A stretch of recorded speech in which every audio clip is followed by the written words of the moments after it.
Transport Department says the Angolan plane that landed in Cape Town on Friday will remain grounded until it secures a foreign operating permit.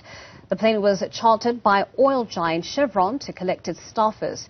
The employees were reportedly stranded after some of Angola's national fleet was grounded due to maintenance issues.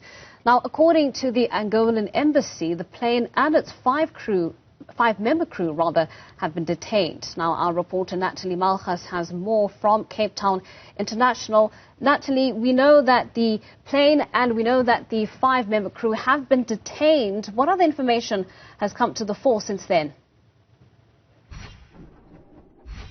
Well, actually, there's been a fresh development on the story that really just transpired in the last few minutes. We heard from the South African Police Service that they were never actually detained within police cells and in the custody of SAPs here at the airport or on any other premises.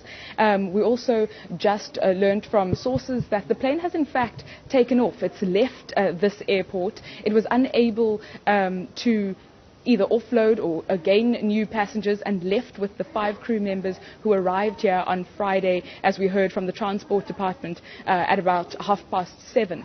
It was quite a flurry to get any detail as to how it is that this plane managed to make it through South African airspace, land here in Cape Town, and that without the necessary permits. We heard it didn't have a foreign operating permit. We've subsequently learnt from the Transport Department that it wouldn't have been able to do anything other than sit on the tarmac here until it acquires those necessary documentation. The authorities, South African authorities, did several sweeps of the plane. They were able to determine that there weren't much of a risk. All the crew members had the necessary qualifications and licensing. The plane too was airworthy.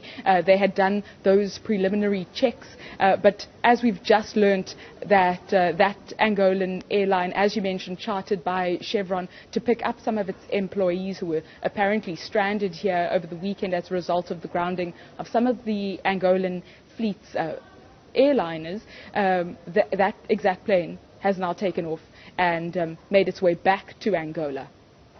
Well, all right, Natalie, thank you so much. We'll continue to monitor that story out at Cape Town International Airport, that aircraft having been able to actually depart from the airport.